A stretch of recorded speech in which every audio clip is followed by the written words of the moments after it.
Was Love Actually on this Christmas? Presumably it was. It must have been somewhere. Yeah. Here it's a big deal. In America, it's an even bigger deal. Is it? It's, I mean, massive. Did I hear a yes?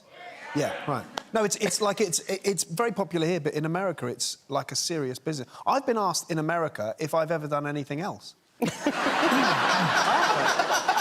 I did genuinely. Pointy ears, big... Yeah. Hello. This lovely couple came up to me at, I can't remember which American airport, and said, we really loved you in Love Actually. It was amazing. It's one of our favourite films. Have you ever done anything else? I was like, why, you little? Now you're in London. Does the Love Actually reaction get bigger in London? No. Oh, that's good. Weirdly, no. It's sort of...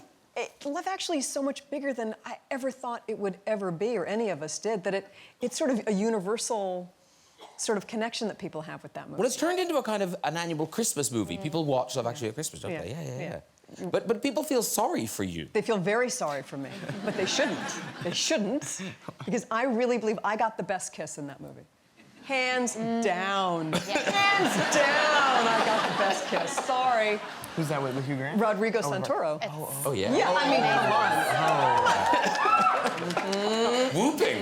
Whooping for him, yeah. Way, way. And it was sweet because we were both very brokenhearted when we made that movie. He had just been dumped, I had just been dumped. No. And I remember the day we were going to go shoot this, and we both sort of slumped in the van.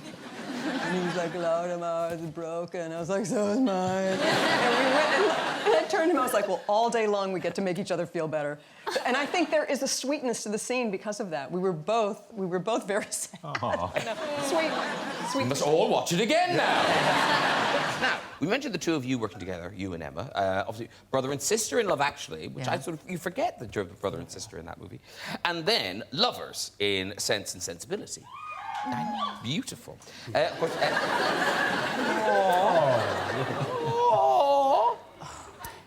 He was so grumpy all the time. So grumpy. He knew me, he'd known me for years. There was nothing there for him. He knew that I wasn't going to cough up. The other thing we noticed about the two of you, because there are pictures of you doing the red carpet together in the various films you've done, and it seems to me you have very different red carpet sort of approaches. So here's a picture of the two of you on the red carpet. Now, you looking very debonair and studied. Slightly appalled. And then you... But a red carpet does seem to sound you slightly bonkers, Emma. Yeah, it's not my natural habitat. Well, no, it's like you came up with photobombing. I mean, here's Will Ferrell and his lovely wife. They're on the red carpet, looking perfectly pleasant. And then, right behind them... That was brilliant. That's so good. Oh, God, that's so embarrassing. But it can't even be people you know, because even new stars just coming blinking into the spotlight, just kind of it's award season. Finally, this is my moment. Here's Lupita Nyong'o.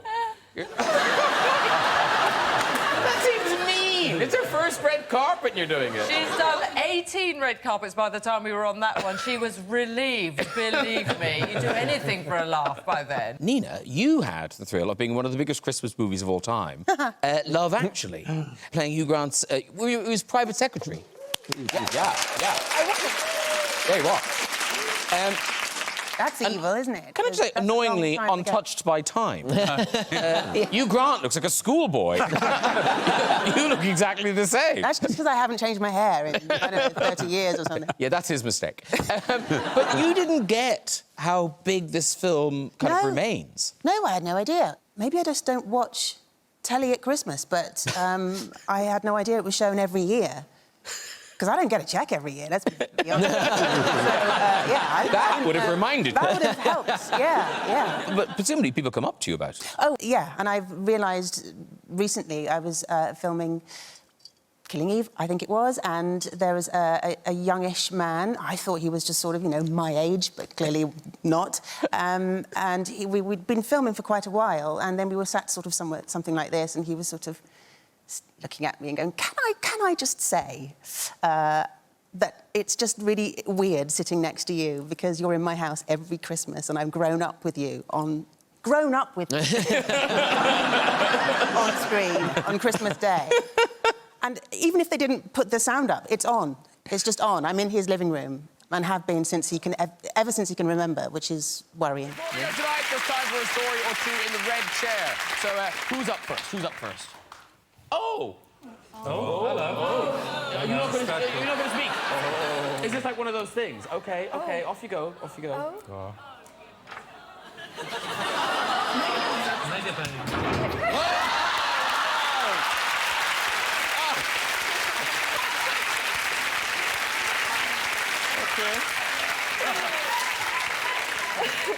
You didn't know him, did you? Yeah, he was my husband. So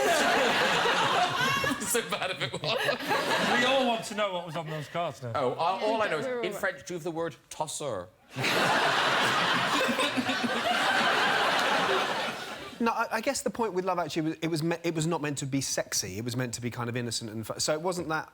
You know, when you do sex scenes that are where you are giving that, you know, when you're acting that. That's a little bit more vulnerable making. Do you know what I mean? It's a bit more because, you know, inevitably you're kind of giving away some of your own state secrets there, you know.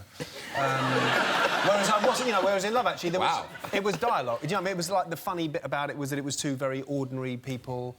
It wasn't meant to be turning anyone on, you know. OK. So if it did, shame it. Sorry. You blew it, man. Well, I think we've got a picture of you in it. What the... Oh! That's... I wasn't expecting to see that. I'm naked at other parts, yeah. Well, not fully naked. You get a little purse.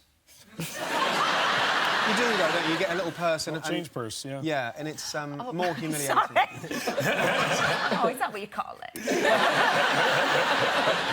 And the woman gets a strip. Yeah. Maybe, but sometimes. Depends who you're working for. Yes. Usually, when I, you know, introduce the characters, I say, do you all know each other? But now, Jamie, you and I, bit gooseberry, because this is, I think, the first time we've ever had this, that you guys, you dated at one point.